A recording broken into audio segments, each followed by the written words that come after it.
أعوذ بالله الشيطان الرجيم بسم الله الرحمن الرحيم رب اشرح لي صدري ويسر لي أمري واحلل عقدة من لساني يفقهوا قولي. So today will be our last lesson in this course. Next week you will be doing sorry. Next week you will be doing an online quiz. So next week you will be doing an online quiz, and the quiz will cover Module 1, Module 2, and Module 3. So prepare for the quiz next week. That will be on Thursday. I will send the quiz to your group, and you will be given 2 hours to complete the quiz. After 2 hours, if you will not have done the quiz, then you will score 0. So please prepare for the quiz. So in our lesson today, which is very short, we shall be talking about the ambulance support services, which is basically related to what we were discussing yesterday. Remember, yesterday you were talking about the emergency support service. So the lesson yesterday is related to this lesson today, because ambulance are always used when we normally have some crises, we normally have accidents, we normally have incidents that require some form of evacuation. So these are the lesson's objectives. By the end of the lesson, you should be able to define ambulance service, describe the importance of ambulance service, identify different types of ambulance services, explain the functions of ambulance services, outline the benefits of ambulance services, then recognize the challenges in ambulance services, then propose strategies for improving ambulance services.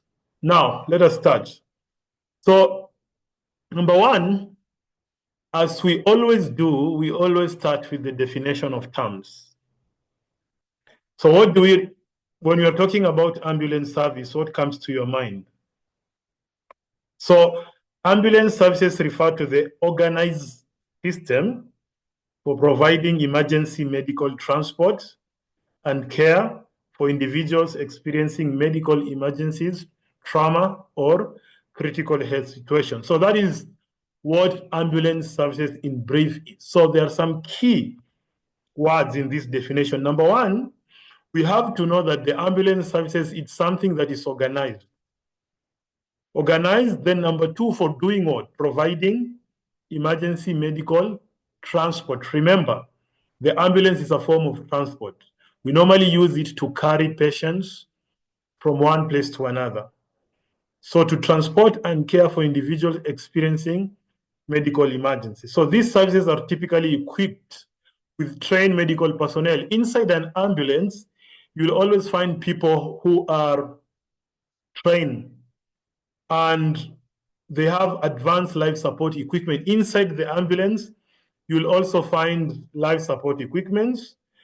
And all of this ensures that patients receive appropriate care during transit to hospital or medical facilities. So when we are carrying the patients, transporting the patient from point A to point B, we always have to ensure that we have enough trained medical personnel in the ambulance, Then number two, we also have enough support equipment inside the ambulance. And there are various types of ambulances, including basic life support and advanced life support, designed to cater to different levels of medical emergency. Remember, yesterday we talked about the four. We talked about the 4 different types of emergencies, So for each and every type of emergency, then you have a different type of ambulance.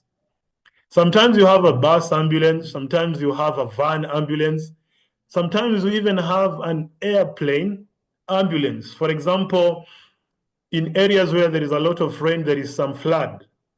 So sometimes you find that the cars cannot move. So in these cases, you need air ambulance. Now, what is the importance of ambulance services in the healthcare system? Number one, timely access to care. So ambulance services play a crucial role in providing rapid medical attention. The key word is rapid, which is critical in emergency situation where every second counts. Remember, if there is any emergency, every second matters. You know, so if we waste even 1 second, maybe somebody is going to die, somebody is going to lose life. So every second counts.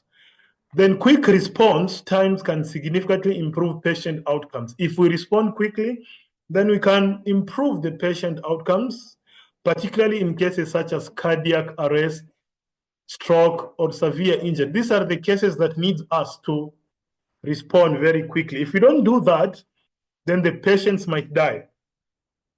So number 2, continuity of care. Ambulance services ensure that the transition from the scene of the emergency to a medical facility is seamless, maintaining ongoing care for the patient. Trained personnel can provide essential medical intervention during transport, stabilizing patients before they reach the hospital. So the continuity of treatment while the patient is in transit. So we don't have to wait until the patient gets to the hospital for us to give him or her the treatment. But as we are transporting the patient, then he's getting the necessary attention. Number 3, public health and safety. They are essential components of public health system. They means the ambulances. They are essential components of public health system, ensuring community safety and preparedness for emergency. Ambulance services can participate in public education. This one, he comes late and she's disturbing us. Ambulance services often participate in public education initiatives regarding emergency response and first aid. So the ambulances are important components to public health and safety. You know, so the ambulance services always participate in community education, public education initiative. They train the locals how they should respond, you know, during the times of what? Crisis. Accessibility. Ambulance services improve healthcare access, particularly for individuals in remote or undeserved areas, ensuring that patients can receive timely medical attention regardless of their location. So it gives accessibility to people who might have not get that opportunity for the health services, especially in rural areas or undeserved areas. So during the time of emergency, ambulances always do what? Ambulances always go to those areas deep inside there. They often serve as a critical link for those who cannot travel to hospital or clinics due to health issues. So the ambulances normally help. We have some people, especially the old people. Sometimes they cannot walk to the hospital. So the ambulances can be used to carry them. We also have some people who might not be old, but they are in critical condition.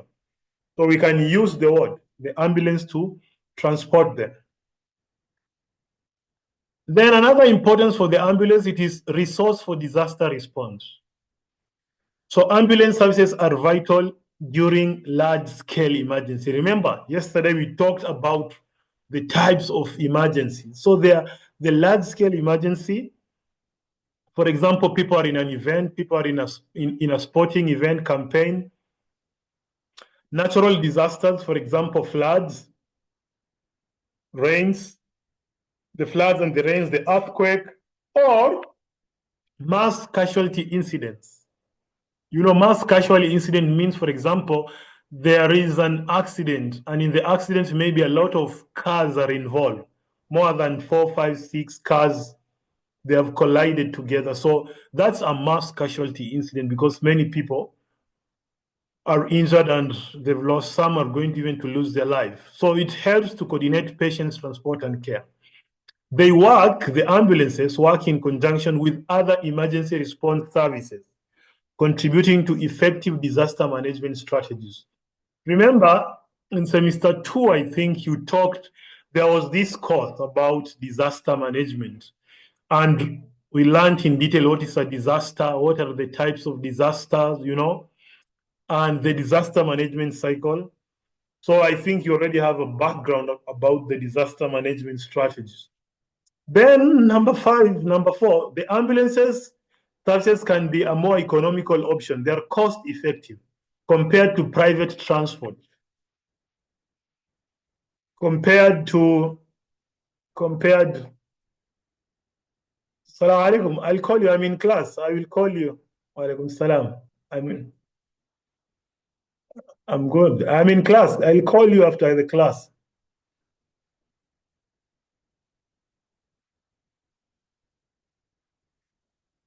At what time? Which field?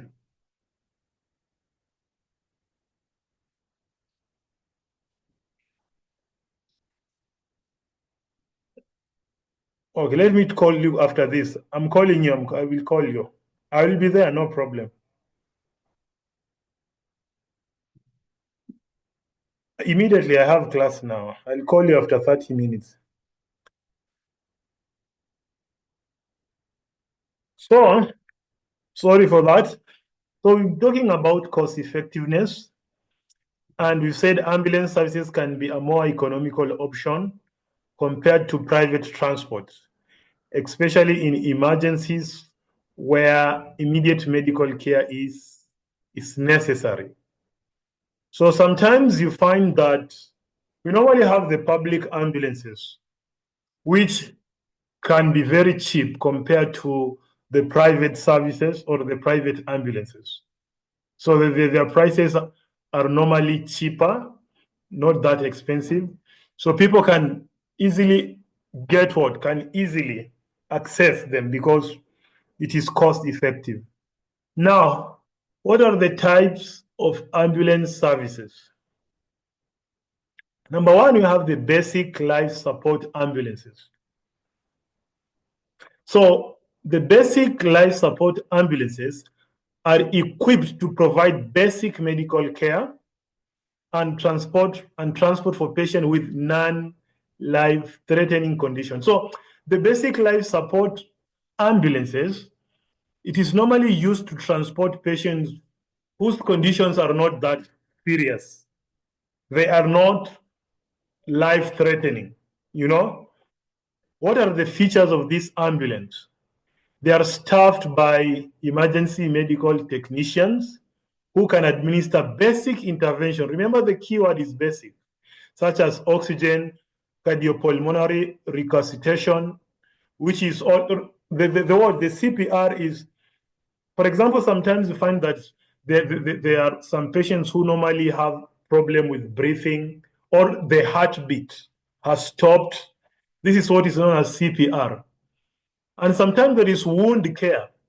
Somebody maybe got an injury. So inside the ambulance, they are giving the basic treatment. They're trying to heal the wound by bandaging it. An example is a patient experiencing a moderate asthma attack might be transported by a basic life support ambulance to the nearest hospital for appropriate treatment.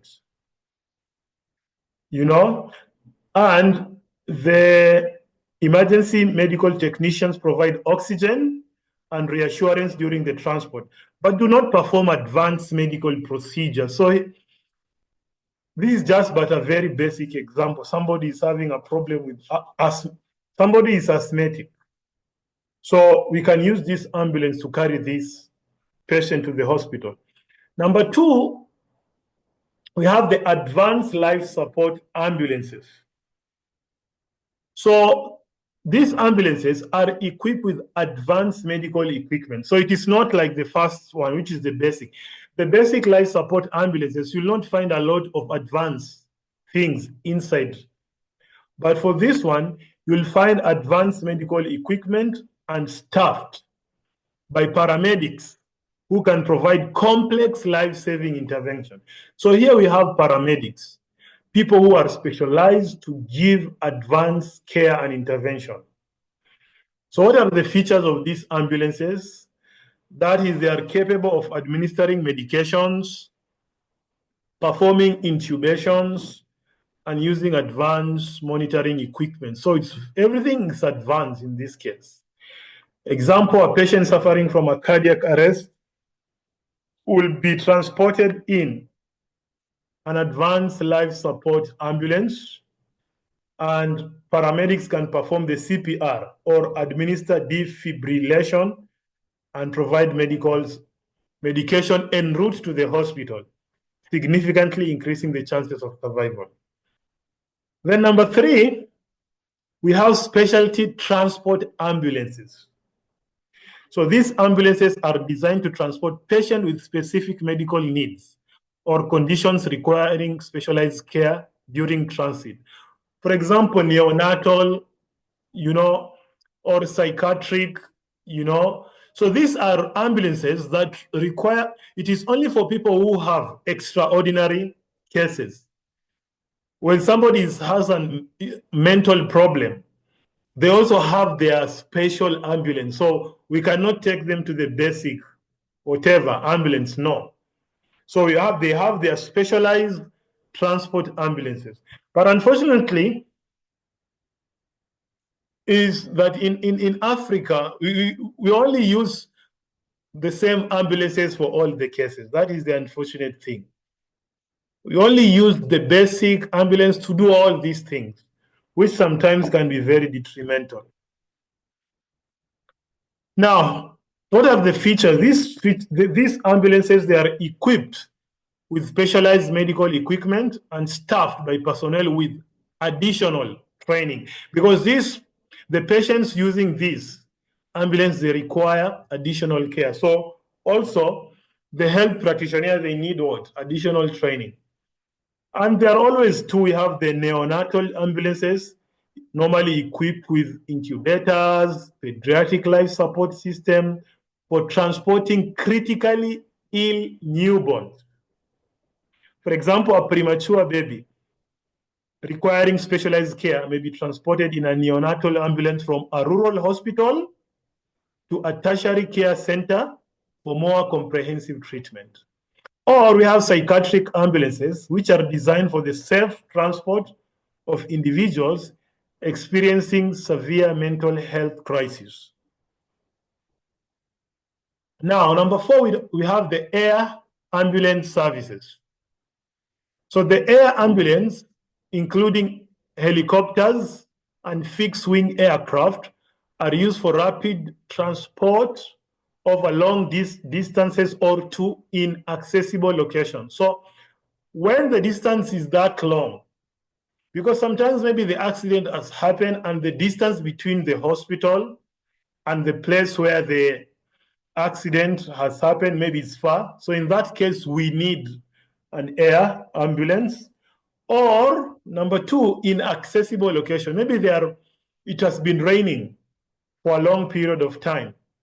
So the road has been damaged. The bridge has fallen apart. Like cars cannot move. So in such cases, we might need the air ambulance. So their features, they are equipped with advanced medical technology and staffed by highly trained paramedics or flight nurses. So we have some special nurses just for these flights.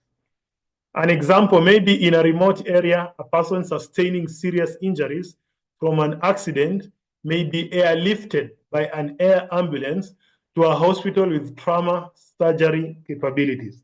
The flight crew can provide life support measures during the flight, drastically reducing transport time compared to ground services. So those are that is the air ambulances.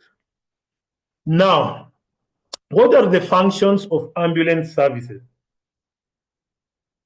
So number 1, their function is to do what is their work is to respond, emergency respond. And under emergency respond, we are talking about immediate medical care, and transport of critically ill or injured patients. So that is what is meant by emergency response. So when you're talking about immediate medical care, ambulance services provide rapid on-site medical intervention for patients experiencing acute, serious medical emergencies. For example, a person suffering a heart attack receive initial saving. Then, transporting of critically ill or injured patients.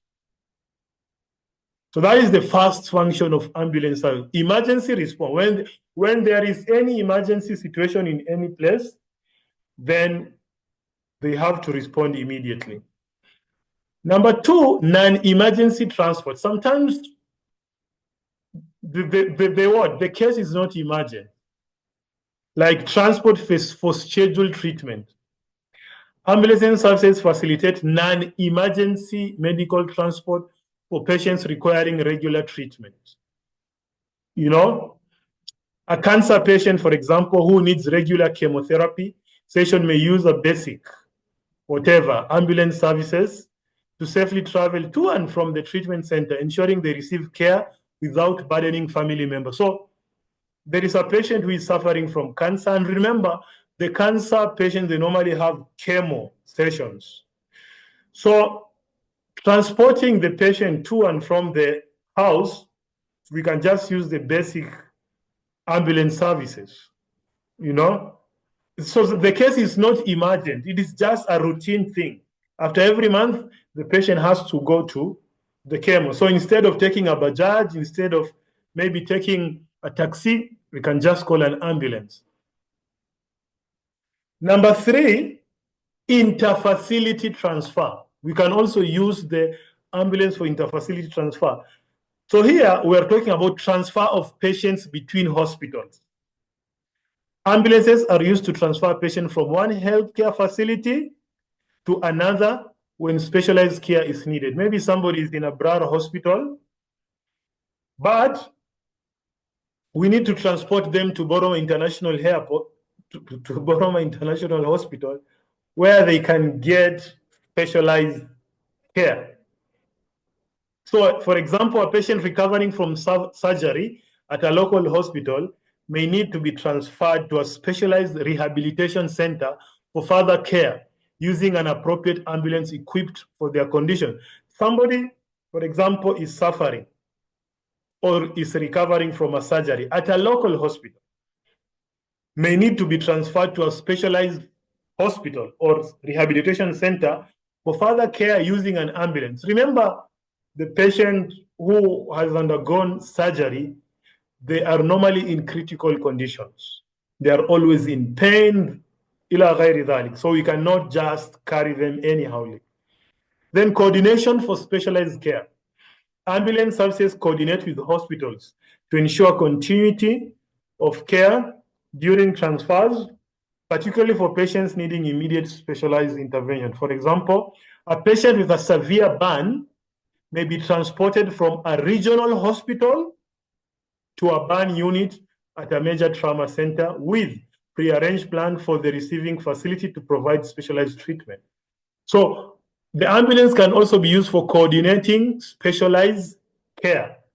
For example, a patient who has been burned, for example, there was a disaster where a house was burning, and it happens that people are inside and they're burned, so we take them to the local hospital. But now, the local hospital can just give them the basic service. Those people who have been burned, they need specialized care from specialized health practitioners. So we can use ambulance to carry those patients. Now, the benefits of ambulance services. Number one, timely access to medical care.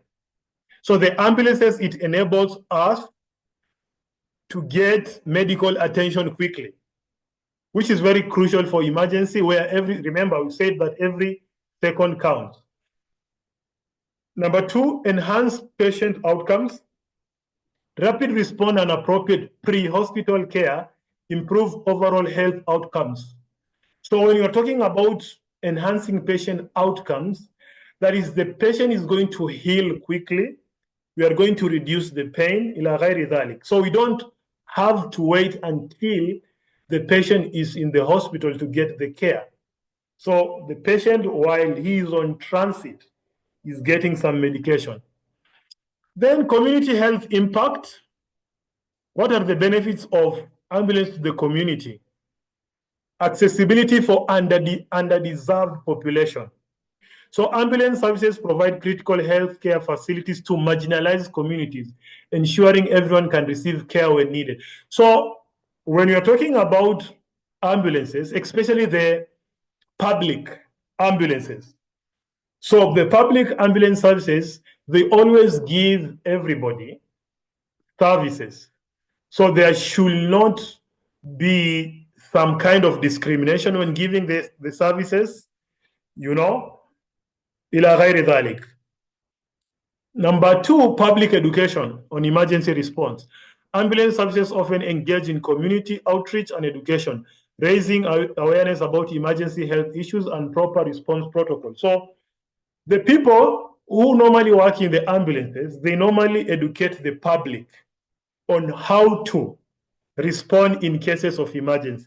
Because sometimes when these emergency cases happens, for example, if there is a fire in a house, what are the basic things you need to do? So sometimes you find that people don't know even what to do when there is fire. Like some people, especially the women, they'll just start shouting. They'll just start shouting instead of maybe thinking rationally about what to do. So this training can help people like to get the necessary knowledge to know exactly what to do and at what time. Then the last part of this lesson is the challenges in ambulance services. So what are some of the challenges that the ambulance support services they normally experience? Number one is funding and resource allocation. Limited funding can restrict the availability and quality of ambulance services, impacting their ability to respond effectively. So a city may face budget cuts leading to fewer ambulances on the road, resulting in longer response times during emergency. So in some countries, in some cities, you find that they don't have enough emergency. For example, you can find that they don't have enough ambulance. For example, in Boroma, I don't know, but maybe you can find that the whole of Boroma, maybe you only have 20 ambulance. Yet the population is more than 100,000. So you can imagine. So when there is an emergency, you can imagine sometimes people will have to wait. And they will have to wait for longer periods of time, you know? And the situation becomes even worse when the government does not have its own what?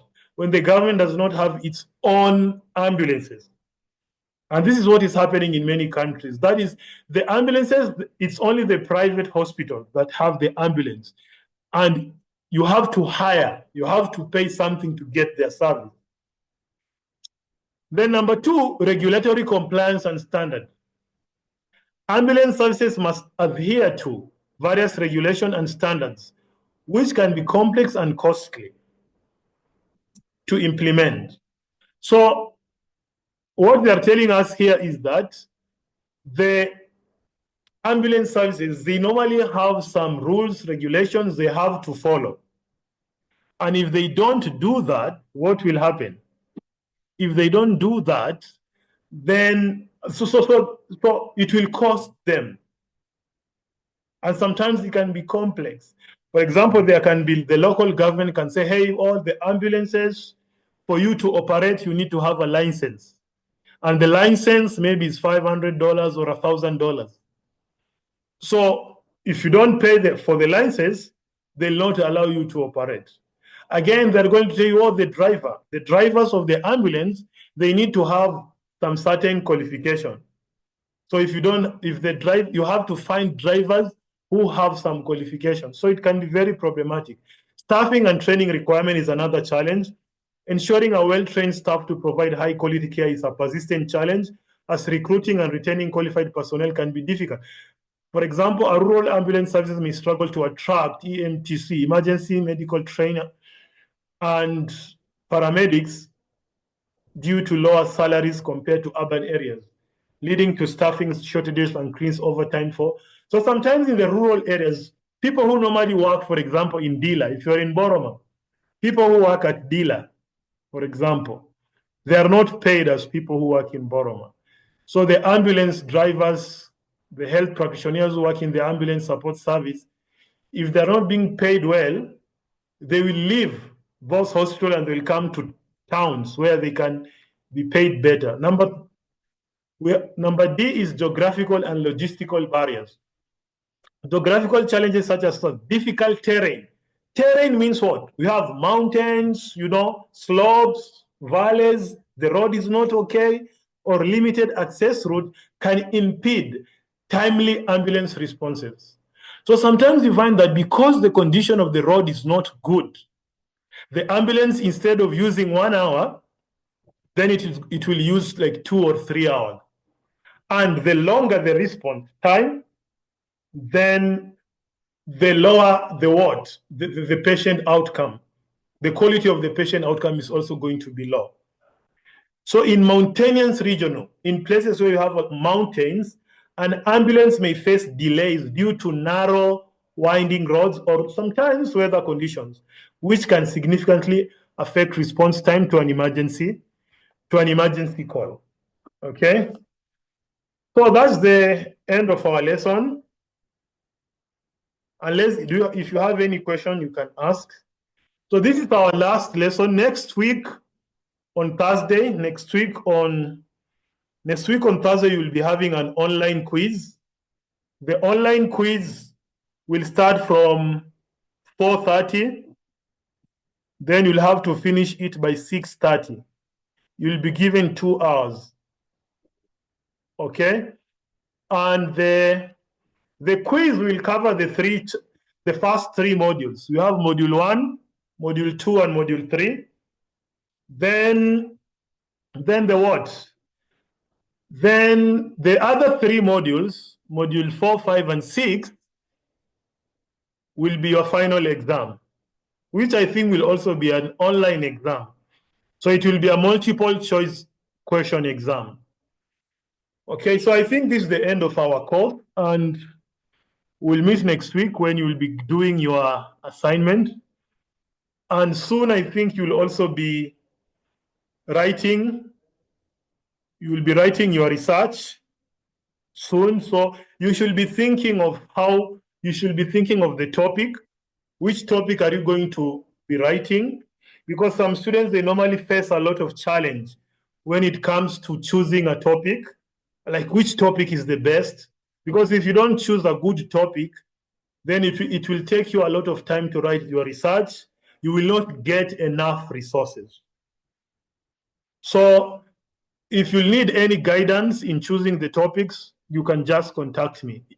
Or if you have a topic, you can just send me the topic and I can help you to refine the topic so that you can have a very good topic that is researchable. You can easily research it and it will not take you a long time writing it, Because I think this is your last course, isn't it? This is the last course? Or you still have another course? Is this the last course?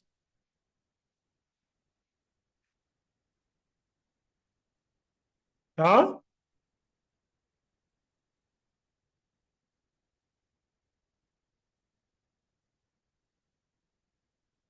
Hassan?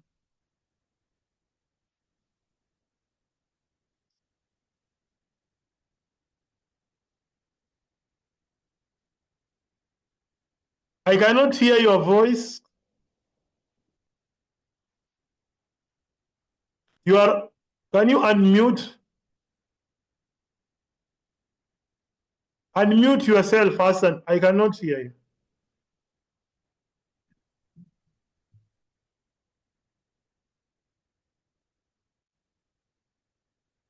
Abdurrahman, what are you saying?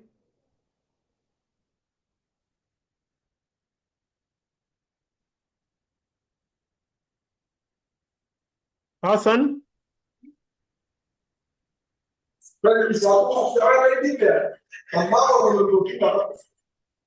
واسوي يا Abdurrahman, استاذ what are you saying?